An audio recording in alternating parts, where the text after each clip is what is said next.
Iran membantah klaim Presiden Amerika Serikat Donald Trump soal program nuklir negaranya. Iran menegaskan tidak akan menyerahkan cadangan uranium mereka yang telah diperkaya ke negara lain.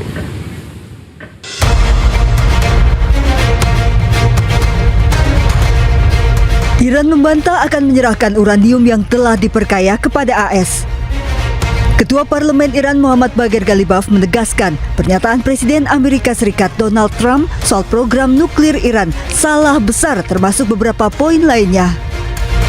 Ghalibaf meminta warga Iran tidak percaya dengan pernyataan-pernyataan dari luar dan hanya mempercayai keterangan resmi pemerintah Iran.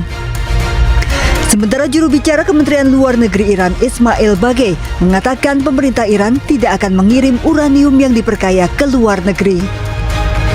Kementerian Luar Negeri Iran menegaskan hak mereka untuk memperkaya uranium tidak terbantahkan. Ia menyebut Iran tidak akan berkompromi dengan hak pengayaan uranium. Sebelumnya Presiden Donald Trump mengklaim secara sepihak bahwa Iran bersedia memberikan nuklirnya. Trump mengatakan keputusan itu diambil Iran setelah wilayahnya dibom pesawat pembom B-2 oleh AS. Iran diperkirakan telah memiliki sekitar 400 kg uranium yang telah diperkaya hingga 60%, mendekati ambang 90% yang dibutuhkan untuk senjata nuklir. Cadangan uranium itu kini dilaporkan terkubur di bawah situs nuklir Iran yang hancur karena serangan AS di Isfahan pada 2025 lalu.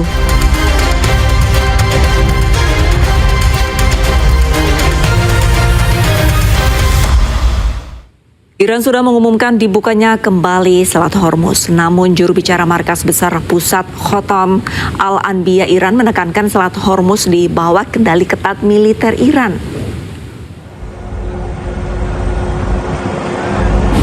Kapal kargo dan lalu lintas maritim dalam jumlah terbatas kembali beroperasi dan melintasi Selat Hormuz.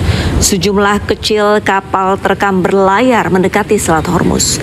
Lalu lintas di Selat Hormuz belum kembali seperti sebelum konflik, meskipun Selat Hormuz sudah dibuka. Banyak operator kapal yang masih berhati-hati untuk melintasi Selat Hormuz. Dari rekaman radar pelayaran yang diunggah media Iran Press TV, banyak kapal yang sudah mendekati Selat Hormuz, sementara sebagian sudah berhasil melintas.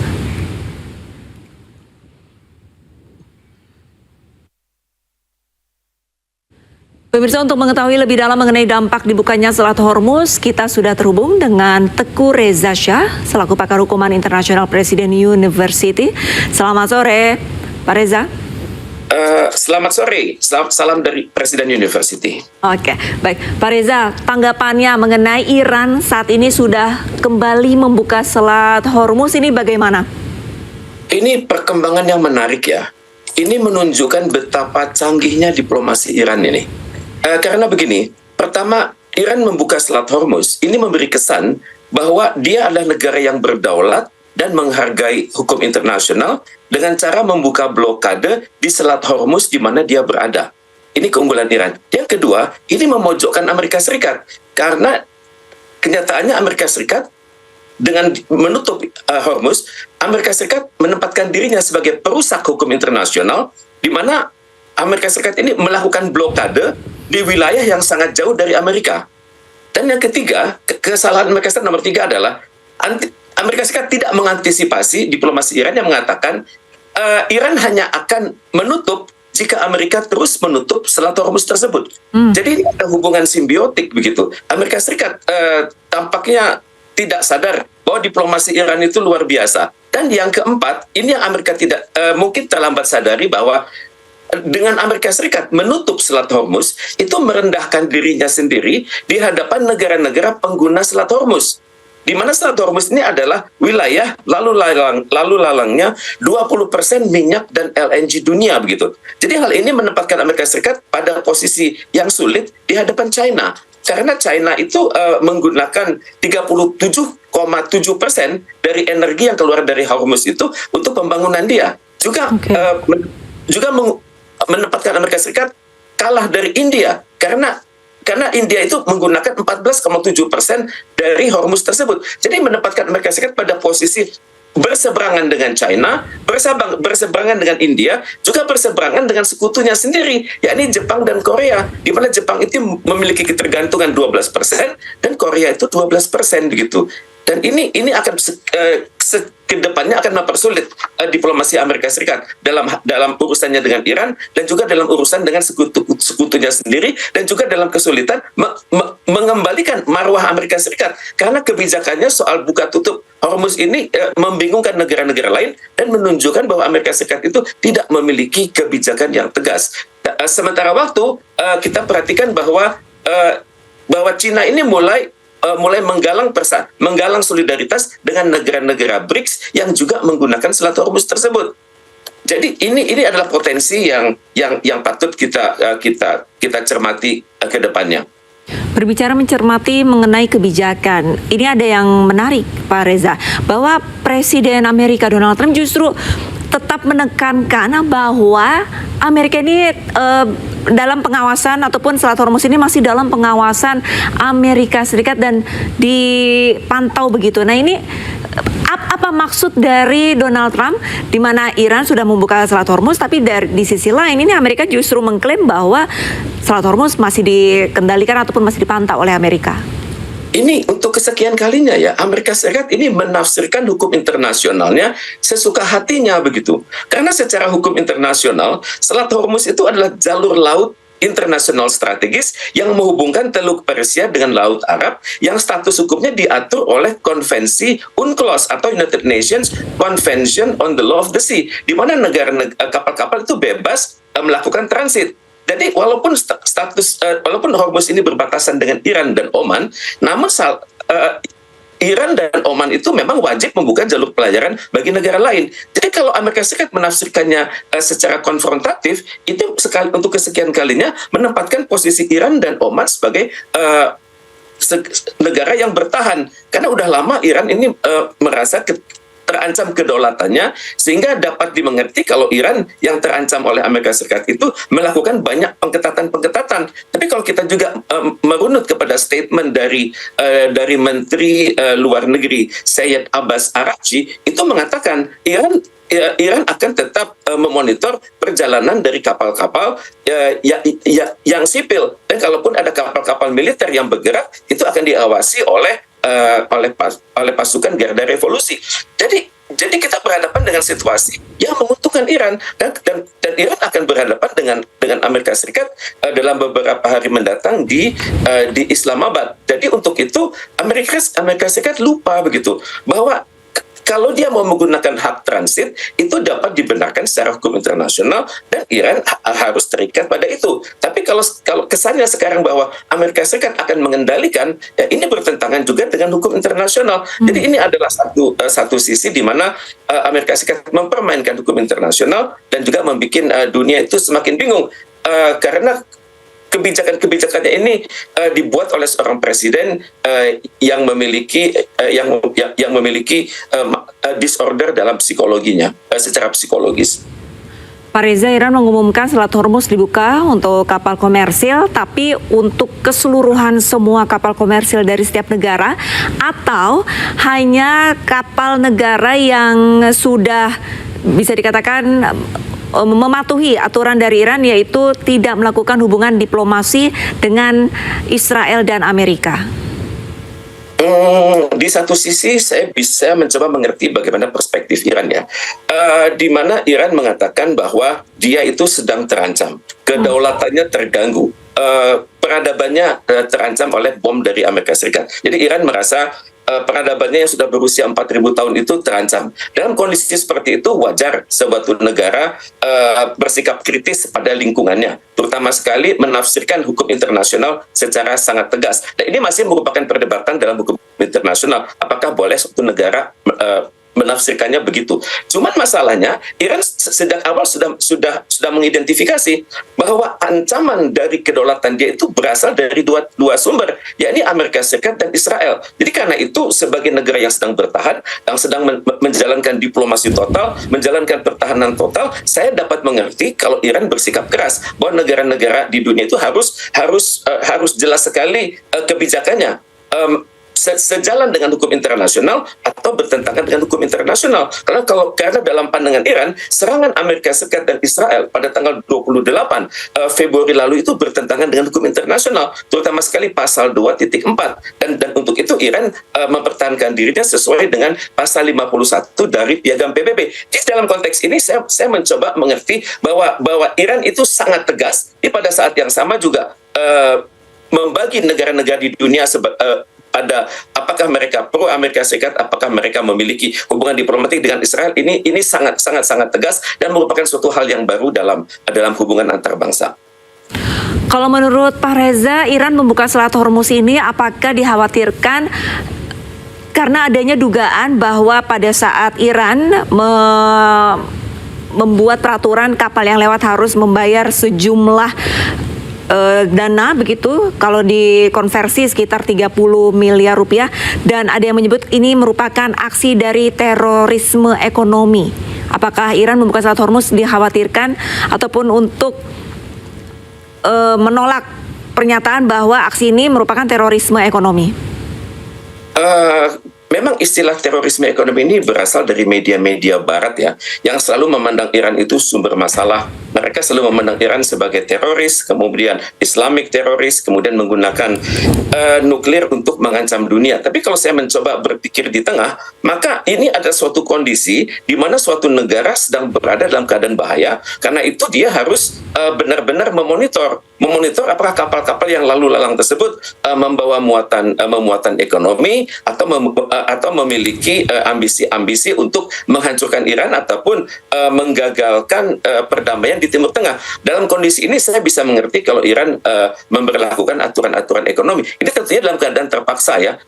Tentunya begitu keadaan membaik, begitu perundingan di Islamabad selesai, saya pikir Iran akan kembali kepada formatnya dengan tidak memberikan beban-beban ekonomi pada negara-negara yang melintas. Tapi harus diakui, untuk mengawasi wilayah Hormuz itu kan sangat luas dan juga sangat sempit titik bottleneck-nya. Jadi untuk itu memang diperlukan energi yang luar biasa dan itu perlu biaya.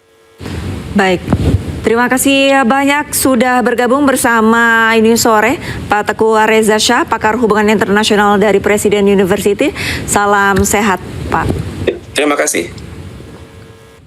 1.000 penari dari 34 provinsi akan memecahkan rekor muri di Taman Mini Indonesia Indah, Jakarta Timur.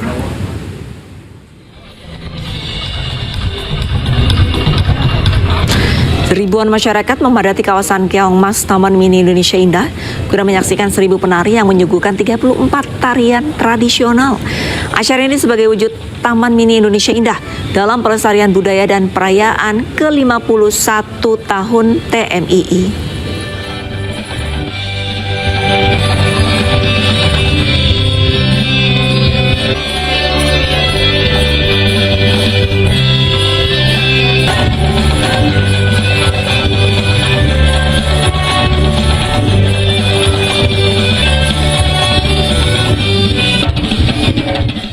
Pemirsa, untuk mengetahui suasana libur akhir pekan di Taman Mini Indonesia Indah Jakarta Timur, kami sudah terhubung dengan rekan kami Dilami Aulia.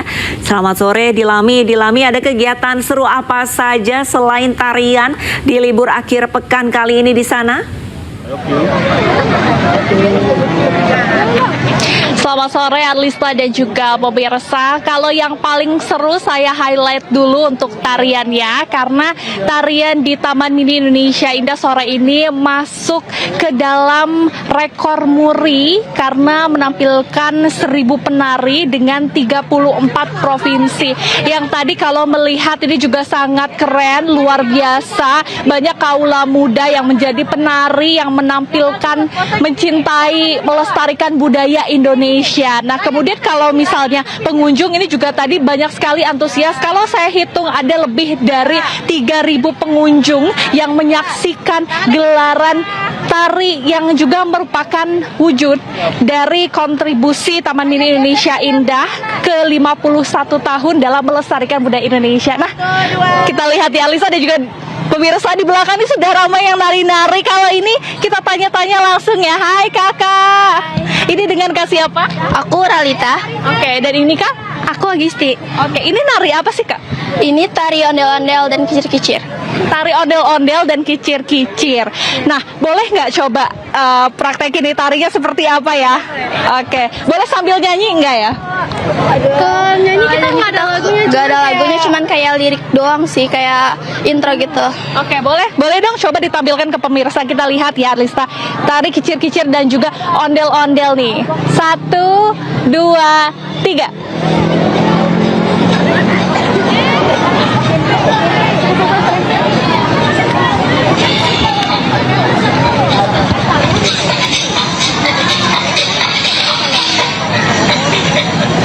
Wah, keren sekali Arlista dan juga pemirsa. Kakak, terima kasih banyak ya, keren sekali. Tadi juga saya lihat penampilannya di panggung sangat memukau dengan 1000 penari ya tadi ya. Wah, persiapannya seperti apa mungkin terakhir nih, berapa lama? Terakhir itu cuman kemarin doang, semalam dari jam 4 sampai kita pulang jam 9. Wah, keren sekali Kakak, terima kasih banyak ya. Selamat pulang dan istirahat kalau gitu ya. Wah, Arlista, jadi selain dari 1000 penari dari 34 provinsi, ini juga ada tari kecak, kemudian ada gunungan ya, hasil bumi yang nanti akan diselenggarakan ini hingga tanggal 20, karena untuk ulang tahun TMI ke-51 ini akan jatuh tanggal 20 April 2026. Coba kita cari satu lagu lagi atau satu grup lagi. Ini kira-kira dari penari mana nih? Halo. Boleh dong merapat ke sini. Ini dengan Kak siapa nih? Ini yang mewakilkan aja nih. Dengan Kak Ivana. Oke, Kak Ivana boleh dong. Ini tari apa, dari mana? Kita nariin kicir-kicir dari daerah DKI Jakarta. Oke, ini DKI Jakarta. Boleh dong, kita pengen lihat, pemirsa pengen lihat tari kicir-kicir dari kakak-kakak. Boleh ya? Oke, agak mundur nih mungkin kameramen saya nih. Oke, boleh? 1, 2, 3.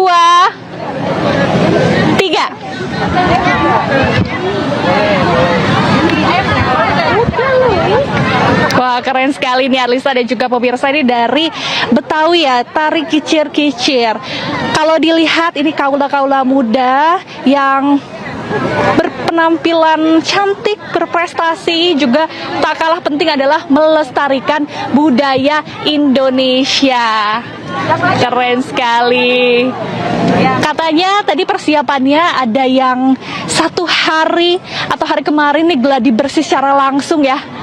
Kakak, terima kasih banyak ya. Nah, selamat istirahat pulang ya. Arlista dan juga pemirsa, ini seru sekali ya. Dan memang sudah selesai mencetak rekor muri juga. Kembali ke Arlista. Informasinya di Lami melaporkan langsung dari Taman Mini Indonesia Indah, dan selamat menikmati pertunjukan tarian dari 34 provinsi.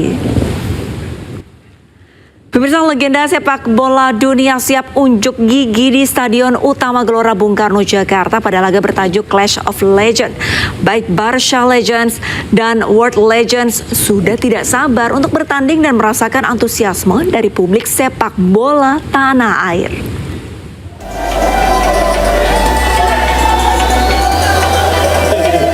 Legenda sepak bola dunia mulai dari Alessandro Del Piero hingga Fabio Cannavaro tiba di Indonesia melalui Bandara Internasional Soekarno-Hatta, Tangerang, Banten.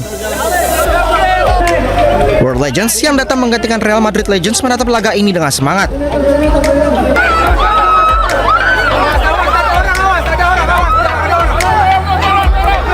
Bahkan Ronaldo Nazario yang menjadi pelatih World Legends sudah tidak sabar menangani timnya. Yeah, I have to say it's beautiful to be back. I see the same passion in the airport, in the hotel.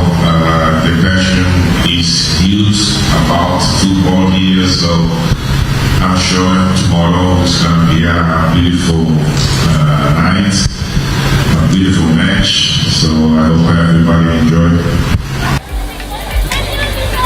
Sementara itu, hal yang sama juga dirasakan Barca Legends, termasuk salah satunya mantan pelatih timnas Indonesia Patrick Kluivert. Apalagi Kluivert sudah merasakan antusiasme luar biasa dari para penggemar sepak bola tanah air. Sayang Kluivert pastikan tidak akan tampil pada laga ini. Well, I don't know if you heard already, but last week I had a strain in my back, so unfortunately I can't play tomorrow. And it's really devastating, but this is the way it is. So I unfortunately can't make it more, but I'm happy to be here. Laga Clash of Legends 2026 akan tersaji pada Sabtu malam di Stadion Utama Gelora Bung Karno, Jakarta. Laga ini diharapkan menjadi ajang nostalgia sekaligus hiburan bagi para pecinta sepak bola saat para legenda dunia kembali menunjukkan aksi mereka di atas lapangan. Tim Liputan iNews melaporkan. Pemirsa, kita langsung bergabung dengan rekan Anissa Rizkia yang berada di Stadion Gelora Bung Karno, Jakarta. Selamat sore Nisa, seperti apa kemeriahan para supporter di sana jelang laga Legends sepak bola dunia di Stadion Gelora Bung Karno, Nisa?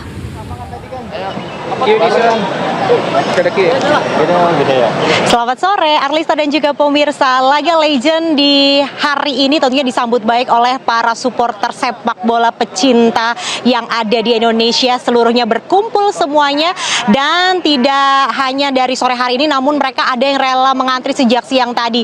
Kalau saya lihat emang pengamanannya ini cukup ketat sejak kami memasuki kawasan pintu kuning yang ada di wilayah Gelora Bung Karno, Jakarta. Dan tidak hanya para supporter dewasa, namun juga banyak nih para supporter yang mengajak buah hati bersama keluarga tercintanya untuk menyaksikan secara langsung Clash of Legends di tahun 2026 ini. Dan tentunya yang menarik perhatian saya ini di sini ada spot foto yang mana para supporter bisa langsung berfoto bersama dengan jersey yang dipajang, yakni dari World Legend. Ini nantinya akan ada Alessandro Del Piero, kemudian ada Frank Ribery, kemudian ada Fabio Cannavaro, ada Claude Makalele, kemudian ada Michel Salgado, Sebastian Frey, kemudian untuk Barcelona Legend ada Rivaldo, kemudian ada Ricardo Quaresma dan juga Javier Saviola. Nah, saya akan coba mengunjungi, ini ada beberapa supporter, nampaknya satu keluarga kompakan menggunakan jersey Barcelona nih. Halo, boleh diperkenalkan namanya dengan Bapak siapa dan Sandi dari Bandung. Dari Bandung. Adik ini dari siapa namanya nih? Nata. Nah, kelihatan ini pecinta Barcelona nih. Kira-kira yang paling ditunggu pengen menyaksikan siapa sih pemain legend dari Barcelona? Siapa ya? Rivaldo. Ya, Rivaldo sih. Kalau Bapak Sandi? Saya Quaresma. Yeah. Kira-kira prediksi skornya berapa sih, Pak Sandi? Barcelona 3-0. 3-0. Wih, 3-0 ya, baik. Optimis ya Barcelona menang? Optimis. Baiklah kalau begitu. Pak Sandi dan juga adik Nata, selamat berfoto bersama keluarga di sini yang kompak sekali menggunakan jersey Barcelona. Terima kasih. Itu tadi Arlisto dan juga pemirsa perbincangan saya bersama supporter yang sudah datang sejak sore tadi dari Bandung. Demikian laporan sementara dari Stadion Gelora Bung Karno. Saya kembali kepada Arlista. Usai takluk dari Malaysia, peluang timnas U17 ke semifinal Piala AFF menipis. Pelatih Kurniawan Dwi Yulianto tak ingin mental pemain timnas Indonesia U17 ambruk.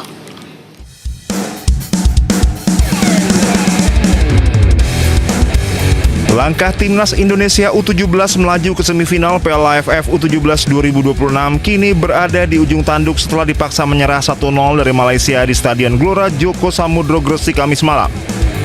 Hasil negatif ini membuat posisi Indonesia melorot ke peringkat 3 klasemen sementara grup A. Walau memiliki poin sama 3, tim besutan Kurniawan Dwi Yulianto ini kalah head-to-head dari Malaysia yang berada di posisi kedua. Keadaan ini memaksa Indonesia dalam situasi wajib menang di laga pamungkas melawan Vietnam di Stadion Gelora Delta Sidoarjo Minggu malam untuk menjaga asa lolos ke fase gugur sambil berharap Malaysia mendapatkan hasil imbang atau kalah. Kendati dipaksa menelan kekalahan, Kurniawan tetap memberikan apresiasi tinggi kepada anak asuhnya. Ia menyadari kekalahan ini memberikan tekanan besar kepada pemain di pertandingan terakhir grup. Namun performa kerja keras anak asuhnya tidak boleh dipandang sebelah mata. Kurniawan meminta publik tetap memberikan dukungan moral dibandingkan melontarkan kritik tajam yang bisa merusak kepercayaan diri para pemain.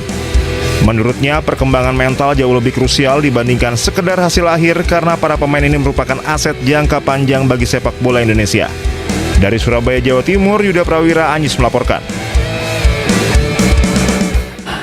Nah, pemirsa, untuk membahas peluang timnas U17 ke semifinal Piala AFF sudah bersama dengan kami pengamat sepak bola Bung Yuke atau Yusuf Kurniawan. Selamat sore Bung Yuke. Selamat sore Camar ya. Baik, Bung Yuke, terima kasih ada Camar di studio. Bung, bagaimana peluang kita mengalahkan Vietnam dan juga lolos ke semifinal setelah kalah dari Malaysia? Iya, sebenarnya kalau mau jujur berat ya pasti ya, apalagi kalau melihat dari cara bermain Vietnam yang sangat kompak gitu ya, terus terstruktur, mengalir, lebih matang gitu ya, lebih dewasa bermainnya. Kelihatan tim itu jauh lebih dulu disiapkan, chemistry-nya lebih terlihat sangat kentara dibanding tim kita gitu ya.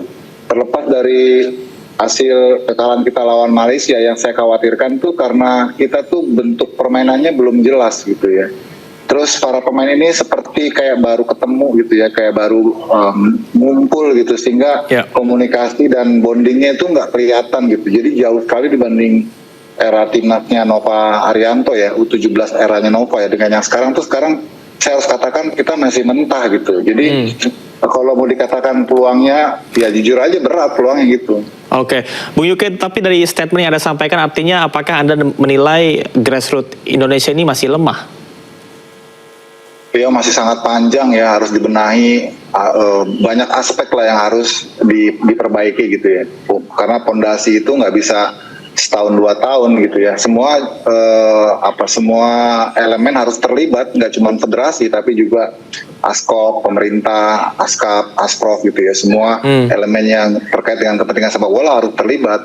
Sebenarnya pembentukan timnas U17 ini sudah bagus ya, dalam konteks pembangunannya gitu, karena mereka ini diambil dari tim-tim yang berpartisipasi di Elite Pro Academy, di tim EVA Liga 1, kemudian dijadikan satu tim namanya Garuda United, kemudian disertakan di kompetisi EPA gitu ya. Itu sebenarnya udah ideal gitu.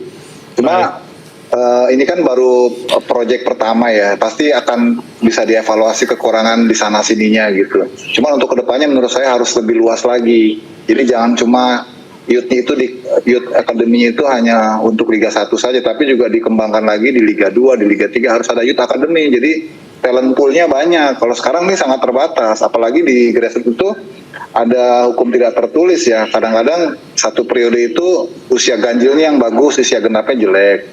Ada lagi di momen yang lain usia genapnya bagus, usia ganjilnya jelek. Dan kalau keterbatasan kolamnya sangat jomplang gitu ya, semakin sulit lagi kita cari pemain. Tapi kalau kolamnya banyak gitu, itu niscaya akan lebih mudah cari pemain gitu. Itu sih problemnya di kita gitu. Baik, Bung Yuke, apa sebetulnya keunggulan dan kelemahan yang paling signifikan dan perlu kita fokuskan terkait dengan timnas U17 kita? Ya, kalau kelebihannya mungkin kita lihat ya di babak kedua, misalnya kita kalau ambil contoh lawan Malaysia itu kelihatan ya, kita willingness, daya tarungnya, intensitasnya itu tinggi, upayanya untuk berusaha untuk memperbaiki penampilan itu ada di babak kedua itu. Masuknya si Chico Yerangga, kemudian juga Girly itu benar-benar mengubah konstelasi permainan kita menjadi lebih agresif ya. Tapi ya sudah terlambat ya, karena Malaysia sudah kadung nyaman dengan cara bermain seperti itu, dengan compactness-nya mereka, kemudian dengan permainan mereka yang terstruktur, mengalir gitu ya. Nah kita itu masih istilahnya sporadis cara bermainnya, masih sporadis, masih spontan gitu ya, tidak benar-benar direncanakan dengan baik. Itu yang menjadi titik lemah kita gitu. Jadi sebenarnya alih-alih titik lebihnya, titik lemahnya lebih banyak menurut saya sih. Jadi itu yang saya kira bukan cuma jadi PR-nya tim pelatih, tapi ini PR-nya pembinaan secara keseluruhan gitu. Karena ini kan generasi ini kan akan terus berlanjut ya. Karena Piala Dunia U17 kan setiap tahun. Jadi kita nggak bisa menjudge bahwa ini proyek selesai di sini gitu. Kita harus pikirkan juga yang nanti berikut-berikutnya gitu, mau diapain nih dengan hasil yang seperti ini, kita harusnya seperti apa nih untuk kedepannya agar kita tetap konsisten bisa mengirimkan timnas kita ke Piala Dunia misalnya gitu. Baik, Bung, pelatih Kurniawan Dwi Yulianto mengatakan bahwa perkembangan mental jauh lebih krusial dibandingkan dengan sekedar hasil akhir. Apakah Anda setuju dengan ini? Ya iya, ini kan sebenarnya Coach Kurniawan nih mengajak para masyarakat gitu ya, netizen untuk tidak menghakiminya anak-anak muda ini kan masih anak remaja ya, jadi dia lebih menjaga ke psikologis para pemainnya. Wajar sih, pemain-pemain usia gini kan masih sangat labil ya, rentan gitu ya dalam kalau dibully, kalau dihujat gitu ya. Mereka memang itu betul, saya kira kita juga harus memahami itu. Jangan terlalu memberikan harapan yang berlebih kepada anak-anak muda ini. Biarkan mereka berproses. Ya ini hasil yang harus kita terima. Memang ya ini potret kan, bercermin bahwa kita tuh sebenarnya kalau untuk di grassroots belum sustain gitu loh, belum mantap gitu loh kesinambungan ininya generasi. Jadi harus diperlukan program yang continue. Nah itu yang kita harapkan nanti prosesnya bisa akan lebih baik gitu. Baik, Bung Yuke, di laga terdekat dengan Vietnam, apa menurut Anda yang paling harus diwaspadai dari timnas U17 Vietnam? Wow, Vietnam sih udah beyond ya. Menurut saya sih memang dia udah menyiapkan tim ini benar-benar untuk targetnya lolos Piala Dunia sih. Bukan cuma jadi juara Asia ya. Maksudnya bukan cuma juara AFF ini gitu ya, tapi mau melangkah ke Piala Asia gitu ya. Terus mereka memiliki target lolos Piala Dunia karena kelihatan dari cara mainnya mereka tuh matang sekali. Gol-golnya mereka tuh gol-gol yang memang di set up gitu loh. Cara agresif cara menyerang mereka itu terbangun benar-benar dengan rencana gitu. Jadi jauh lah. Kalau saya mau jujur ya, bukannya saya berarti mengecilkan tim kita, tapi faktanya Vietnam level di atas kita untuk yang kelas ini ya. Kan sebetulnya harus dipikirkan kan buat coach Kurniawan itu bagaimana kedepannya untuk memperbaiki tim ini, karena kita ini kan akan tampil di Piala Asia kan. Jadi terlepas dari kita gagal di sini, tim ini akan tetap tampil di putaran final Piala Asia. Itu berkat dari prestasi kakak sebelumnya, kakak yang kelahiran 2008 yang kemarin lolos ke Piala Dunia. Itu otomatis adiknya ini bisa langsung main di putaran final Piala Asia tahun ini. Itu kan yang harus dipikirkan tuh nanti nih, bagaimana caranya nanti di Piala Asia nanti nggak seperti sekarang gitu cara mainnya, kan masih ada waktu tuh. Itu sih saya kira fokusnya. Jadi alih-alih kita mikirin tentang pertandingan, kalau saya rasa pertandingan ini udahlah selesai lah. Kita nggak usah terlalu banyak berharap ya, nggak usah terlalu banyak berharap. Syukur-syukur kita bisa hasil imbangnya tuh udah bagus banget menurut saya. Baik, Bung, banyak pecinta sepak bola yang berpendapat bahwa timnas U17 Indonesia ini memperagakan penguasaan bola yang dominan tanpa hasil yang efektif. Tanggapan Anda seperti apa? Apakah ada solusi tentang hal itu? Iya betul, memang kita terutama di babak kedua ya, kita nguasain bola, kita dominasi, kita mengendalikan permainan, tapi kreativitas kita buntu, terus kombinasi final third-nya itu juga nggak berhasil ya, artinya kan kerjasama antar pemain yang kurang kan, kombinasi play di sepertiga akhir lawan, terus pergerakan tanpa bola, itu yang nggak terjalin rapi kan, artinya kan kombinasi permainan kita itu untuk menciptakan kreativitas tuh buntu gitu loh. Itu yang saya kira harus dimatangin, dan sekarang udah nggak bisa lagi banyak melakukan peningkatan ya, kecuali memaksimalkan materi pemain yang ada. Udah nggak ada lagi mau gimana kan, tinggal besok main kan, dan ini kan nggak bisa dibentuk sehari 2 hari, harus long term gitu loh. Baik. Itu sih yang saya kira gitu. Baik, evaluasi berkala dan juga kesiapan mental dari pemain, mudah-mudahan kita harapkan bahwasanya timnas U17 Indonesia ini bisa memberikan yang terbaik laga bersama dengan Vietnam. Terima kasih Bung Yuke atas bincang-bincangnya pada sore hari ini. Ya, makasih sama-sama.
Iran akhirnya membuka penuh Selat Hormuz untuk lalu lintas kapal komersial. Langkah Iran langsung mengguncang pasar energi global dan memicu penurunan tajam harga minyak.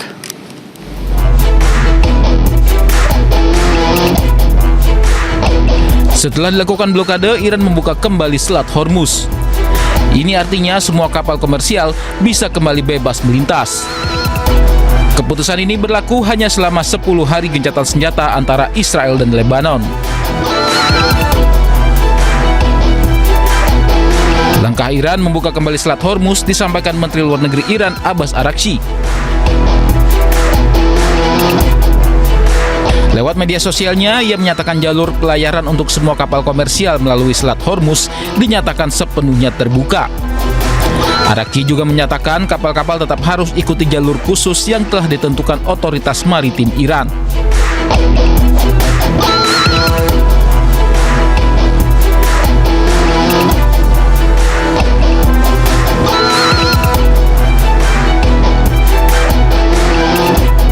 Amerika Serikat merespons baik langkah Iran. Namun lewat media sosialnya, Presiden Amerika Serikat Donald Trump menyebut blokade militer Amerika di Selat Hormuz tetap berlaku.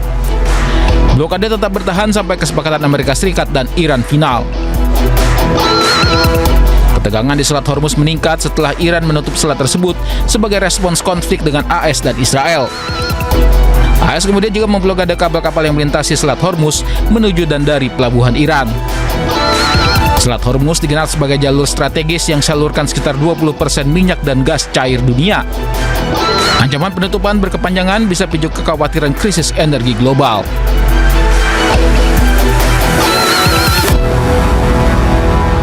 Presiden Amerika Serikat Donald Trump menyatakan bahwa meski Iran telah membuka Selat Hormuz, namun blokade Amerika Serikat di selat tersebut tetap dilakukan. This will be a great and brilliant day for the world because Iran has just announced that the Strait of Hormuz is fully open and ready for business and full passage.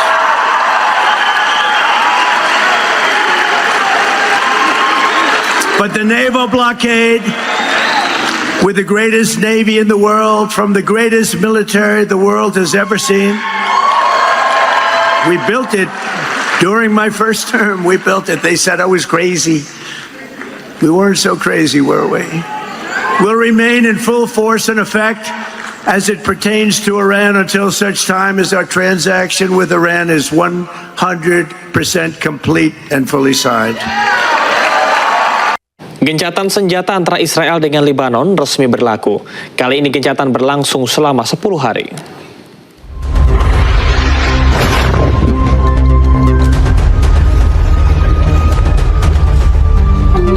Israel terus membombardir kota-kota di Lebanon. Kali ini serangan menghantam salah satu rumah di Ain Qana'a, Lebanon Selatan. Israel berdalih rumah ini adalah tempat penyimpanan senjata milik Hizbullah. Tak hanya itu, Israel juga mengklaim telah menyerang serentak 70 lokasi dalam 1 menit. Lagi-lagi Israel berdalih lokasi ini adalah milik Hizbullah. Tak lama setelah saling serang, Israel dan Lebanon sepakat untuk gencatan senjata. Kali ini gencatan senjata berlaku selama 10 hari. I think they will. I think it's going to be, actually it's very exciting because it's 48 years. We're going to be meeting with Bibi Netanyahu, as you know, and the president of Lebanon. And I had a great talk with both of them today. They're going to be having a ceasefire, and that'll include Hezbollah. And I think it could be number 10 for me. Sebelumnya negosiasi damai antara kedua negara sempat digelar pada 15 April lalu. Dalam perundingan yang digelar di Amerika Serikat, belum menghasilkan solusi. Akhirnya pertemuan dilanjutkan di Amerika Serikat dan kedua negara sepakat untuk gencatan senjata. Perdana Menteri Israel Benjamin Netanyahu mengatakan bahwa Israel masih memiliki rencana untuk mengatasi ancaman tersisa dari Hizbullah. Pernyataan dari Netanyahu muncul saat Israel sedang gencatan senjata dengan Lebanon selama 10 hari. אבל אני אומר ביושר, עדיין לא סיימנו את המלאכה. יש דברים שאנחנו מתכננים לעשות מול איום הרקטות שנשארו, ונגד איום הרחפנים, ואני לא אפרט. אבל יש לנו גם יעד נוסף, והוא פירוק חיזבאללה. ולכן אני אומר לכם, שוב ביושר, זה לא יושג מחר. זה דורש מאמץ מתמשך, זה דורש סבלנות, זה דורש אורך רוח, וזה דורש ניווט מושכל בשדה המדיני. לבקשת ידידי הנשיא טראמפ, שאיתו שנינו את פני המזרח התיכון והבאנו הישגים אדירים, הסכמנו להפסקת אש זמנית בלבנון. Dan pemirsa, untuk mengetahui bagaimana kondisi warga di Lebanon pasca tercapainya gencatan senjata, berikut adalah cuplikan wawancara kami dengan WNI di Tripoli, Lebanon, Ayu Nitra. Tapi kalau Mas Togi tanya apakah yang dirasakan warga Tripoli, Lebanon Utara dengan menyambut 10 hari ke depan ini, pastinya kami sangat bahagia, sangat excited.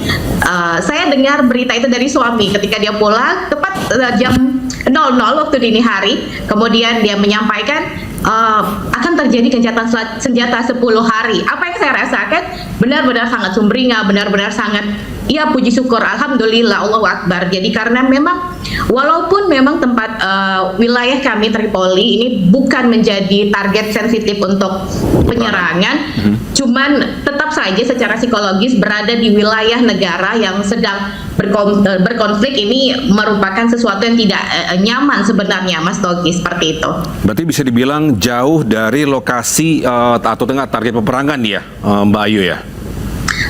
Kalau Tripoli ini memang jauh dari target penyerangan jaraknya, karena kalau bisa saya gambarkan target penyerangan adalah seperti yang di media informasikan itu di Tripoli Selatan dan juga merambah sekarang ke ibu kota. Nah, sedangkan wilayah seperti saya Tripoli, Akar ini berada di wilayah utara atau juga utara timur yang memang bukan basis militer seperti itu. Baik, untuk aktivitasnya berarti bisa dibilang normalkah atau mungkin ada jam malam untuk beraktivitas sehari-hari? Sejak saya datang di akhir Desember 2024 itu adalah sebenarnya serangan yang secara internasional ya, masyarakat atau kita tahu Lebanon dalam memasuki masa perang.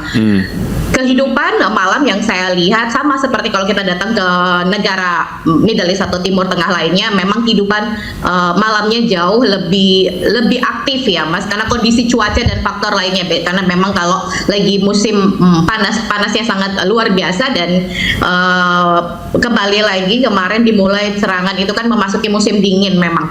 Nah, kegiatannya apakah dibilang seperti biasa?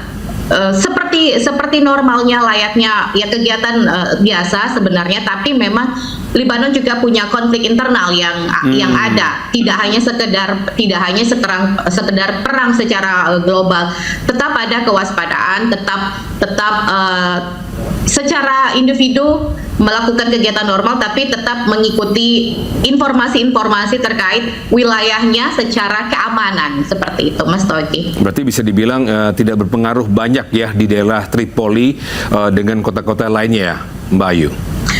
Berpengaruh secara besar, berpengaruh misalnya kayak kalau sekarang harga bensin, kemudian harga bahan pokok atau juga kebutuhan ini semakin naik, semakin meningkat sebenarnya yang saya rasakan ya secara pribadi, apalagi kan di sini mata uangnya memang alat tukar jual belinya memang menggunakan mata uang dolar dan juga lira Lebanon.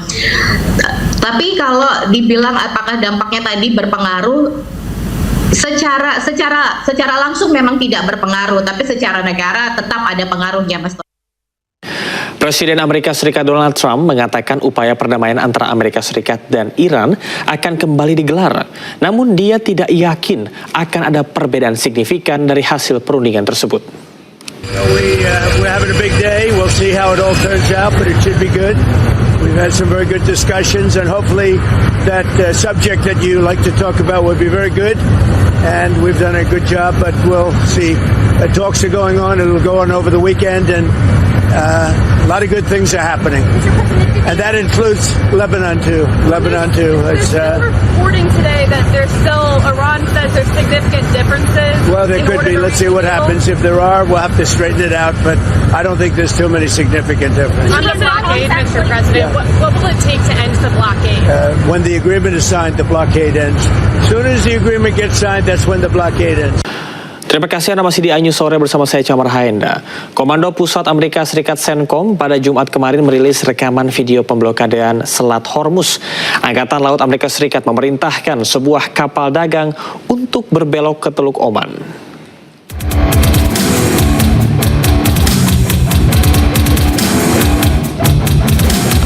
Sejak Senin kemarin, Amerika Serikat memberlakukan blokade angkatan laut di Selat Hormuz untuk menekan Iran menyetujui persyaratan mereka di meja perundingan. Pemblokadean angkatan laut Amerika Serikat menargetkan kapal-kapal yang masuk atau keluar dari pelabuhan Iran. Seperti dalam video yang dirilis, Amerika Serikat memerintahkan sebuah kapal dagang di Selat Hormuz untuk berbelok ke Teluk Oman. Amerika Serikat memblokade Selat Hormuz untuk membatasi ekspor minyak Iran. Aksi Amerika Serikat ini pun memicu ketidakstabilan di pasar energi global dan meningkatnya ketegangan di kawasan Teluk.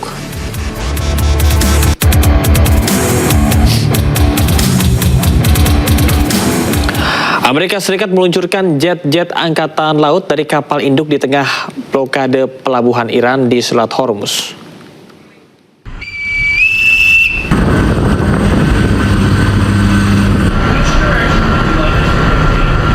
Rekaman video menunjukkan awak dek penerbangan mengarahkan jet tempur untuk lepas landas. Menurut Komando Pusat Amerika Serikat CENTCOM, 14 kapal telah mematuhi aturan blokade Amerika di Selat Hormuz dengan memutar balik.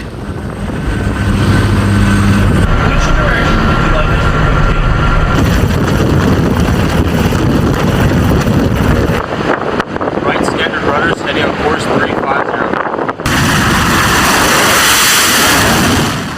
Sementara itu, Iran sudah mengumumkan dibukanya kembali Selat Hormuz, namun juru bicara Markas Besar Pusat Khatam Al-Anbiya Iran menekankan Selat Hormuz di bawah kendali ketat militer Iran.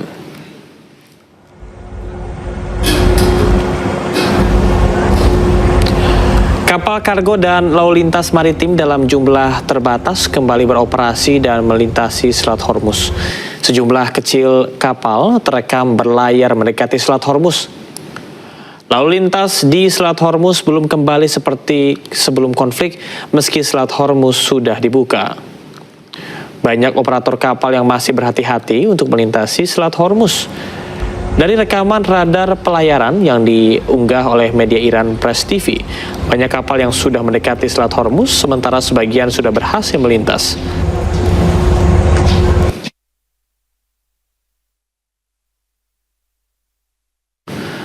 Kementerian Luar Negeri Republik Indonesia menindaklanjuti respon positif pemerintah Iran dalam upaya membebaskan 2 kapal tanker Pertamina yang masih tertahan di Selat Hormuz akibat perang antara Amerika Serikat Israel dengan Iran.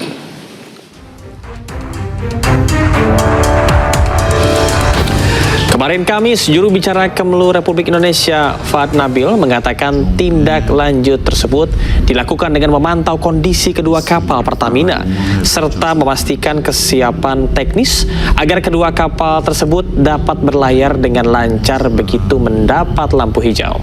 Kesiapan teknis yang dimaksud antara lain adalah meliputi kesiapan kru serta asuransi pelayaran. Nabil pun juga menjelaskan, Indonesia terus menegaskan pentingnya Selat Hormuz sebagai kawasan aman, terbuka, dan dapat dilalui oleh pelayaran internasional sesuai dengan ketentuan hukum internasional. Indonesia juga menolak segala bentuk ancaman terhadap kapal niaga dan menegaskan keselamatan pelaut menjadi prioritas semua pihak. Indonesia terus menegaskan bahwa penting menjaga bahwa selat ini aman, terbuka, dan dapat dilalui oleh pelayaran internasional sesuai dengan ketentuan dan hukum internasional. Dan dalam hal ini kita juga menolak segala bentuk ancaman terhadap kapal niaga dan menekankan bahwa keselamatan pelaut itu harus menjadi prioritas yang utama. Selain itu, kita juga Kementerian Luar Negeri terus berkoordinasi secara intensif dengan seluruh pihak termasuk Angkatan Bersenjata Iran dan Kementerian Luar Negeri Iran untuk menindaklanjuti sinyal positif yang telah disampaikan pemerintah Iran pada pertengahan Maret lalu khususnya bagi kapal Pertamina dan kita akan terus memantau dan memastikan kesiapan teknis termasuk kesiapan kru, asuransi dan sebagainya agar kedua kapal tersebut dapat melintas dengan lancar. Menteri Energi dan Sumber Daya Mineral Republik Indonesia Bahlil Lahadalia memastikan impor minyak mentah dari Rusia akan masuk ke Indonesia pada bulan April ini. Selain crude oil atau minyak mentah, pemerintah juga tengah memfinalisasi kesepakatan pasokan LPG dari Rusia guna memenuhi kebutuhan domestik yang kian meningkat. Diketahui kebijakan tersebut merupakan langkah antisipasi pemerintah terhadap potensi gejolak pasokan di pasar energi dunia. Selain itu, pemerintah juga ingin mengurangi ketergantungan impor pada satu negara tertentu. Dengan adanya tambahan pasokan dari Rusia, pemerintah berharap ketahanan energi nasional tetap terjaga sehingga kebutuhan masyarakat dapat terlayani. Perpanjangan kontrak impor, Pak. Apa solusinya kapan? Oh, kalau untuk crude mungkin bulan-bulan ini bisa. Udah bisa dikirim ke sini maksudnya? Insya Allah. Kalau LPG, Pak? LPG masih dalam finalisasi. Kalau dari pemerintah targetnya kapan? Lebih cepat, lebih baik.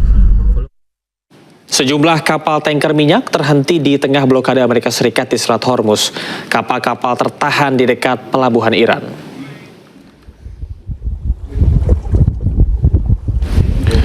Kapal-kapal tak bisa melintas dan tertahan di Selat Hormuz Kamis waktu setempat. Angkatan Laut Amerika Serikat masih mempertahankan blokadenya di dekat pelabuhan Iran sehingga pelayaran terganggu. Sejumlah kapal bahkan terpaksa berputar balik. Amerika Serikat menyebut jika ada kapal memaksa terus berlayar, pihaknya akan menggeledah kapal dan memberi tindakan tegas.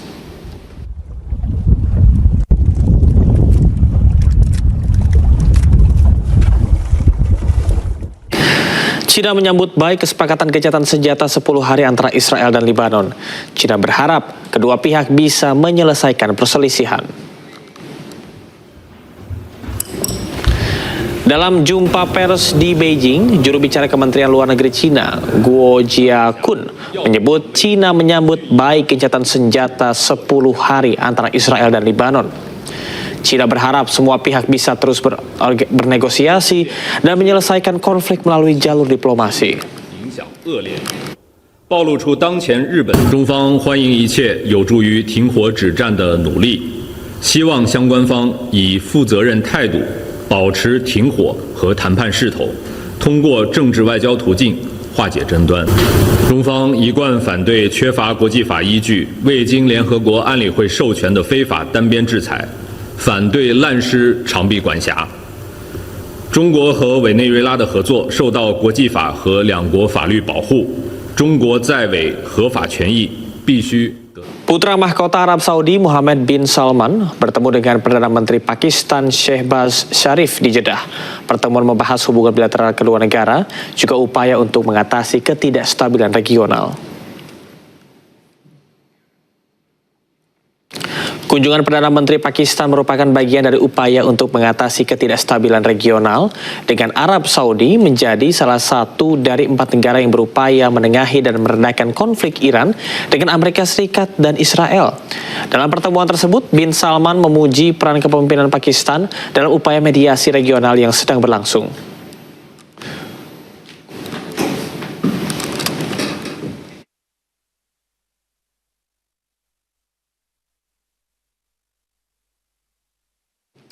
Iran membantah klaim Presiden Amerika Serikat Donald Trump soal program nuklir negaranya.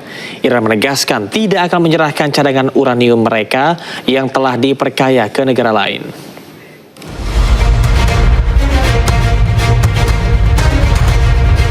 Iran membantah akan menyerahkan uranium yang telah diperkaya kepada AS.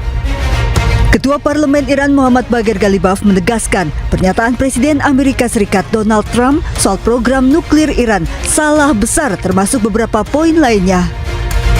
Ghalibaf meminta warga Iran tidak percaya dengan pernyataan-pernyataan dari luar dan hanya mempercayai keterangan resmi pemerintah Iran. Sementara juru bicara Kementerian Luar Negeri Iran Ismail Bagei mengatakan pemerintah Iran tidak akan mengirim uranium yang diperkaya ke luar negeri. Kementerian Luar Negeri Iran menegaskan hak mereka untuk memperkaya uranium tidak terbantahkan. Ia menyebut Iran tidak akan berkompromi dengan hak pengayaan uranium. Sebelumnya, Presiden Donald Trump mengklaim secara sepihak bahwa Iran bersedia memberikan nuklirnya. Trump mengatakan keputusan itu diambil Iran setelah wilayahnya dibom pesawat pembom B-2 oleh AS. Iran diperkirakan telah memiliki sekitar 400 kg uranium yang telah diperkaya hingga 60%, mendekati ambang 90% yang dibutuhkan untuk senjata nuklir. Cadangan uranium itu kini dilaporkan terkubur di bawah situs nuklir Iran yang hancur karena serangan AS di Isfahan pada 2025 lalu.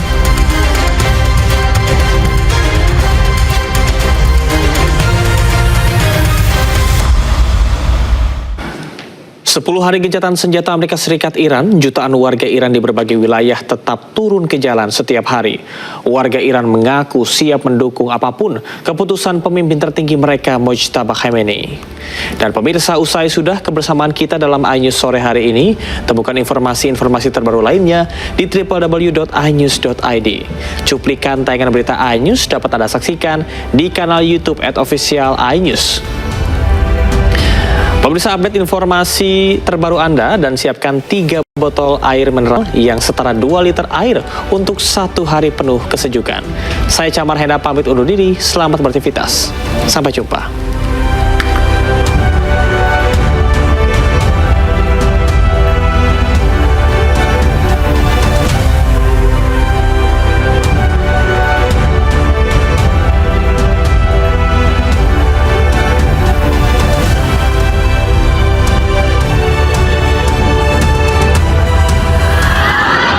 Sejak Jumat siang, warga Teheran melakukan parade sambil membawa bendera Iran dan poster Mojtaba Khamenei. Parade didominasi kaum perempuan Iran, unjuk serta dalam kampanye pengorbanan untuk Iran dan dukungan kepada pemimpin tertinggi mereka, Mojtaba Khamenei. اومدم با رهبر جدیدم بیعت کنم بگم که هیچ وقت پوشش خالی نمی‌کنیم تا همیشه پشت ایرانمون هستیم و جانفدای ایران. Parade diawali dengan sebuah pertemuan besar para perempuan Iran yang rela berkorban dari lapangan Imam Hussein menuju persimpangan Wali Al-Asr. این بار با همه تظاهرات و راهپیمایی‌ها فرق می‌کنه.